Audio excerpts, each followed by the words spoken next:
பிரதோஷங்கள். பிரதோஷ வழிபாடு அனைத்து தோஷத்தையும் நீக்க வல்லது. பிரதோஷத்தில் பல உண்டு. நித்திய பிரதோஷம் என்றால் தினசரி 4 to 6. பட்ச பிரதோஷம் என்றால் பௌர்ணமிக்கு பின்பு வருவது, அமாவாசைக்கு பின்பு வருவது. மகா பிரதோஷம் என்பது சிவராத்திரிக்கு முன்பு வருவது. இதுபோல் அனைத்து பிரதோஷங்களும் உண்டு. இந்த பிரதோஷத்தில் பங்கு பெற்றால் அனைத்து தோஷங்களும் நீங்கி நற்பலன்கள் உண்டாகும் என்பது ஒரு ஐதீகம்.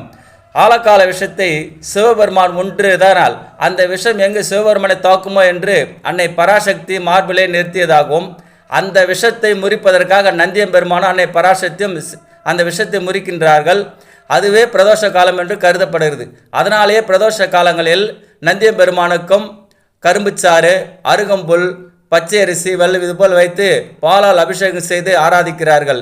ஆகவே இந்த பிரதோஷத்தில் பங்கு பெற்றால் அனைத்து தோஷங்களும் நீங்கி நற்பலன்கள் உண்டாகும் என்பது ஐதீகம். அனைவரும் பிரதோஷம்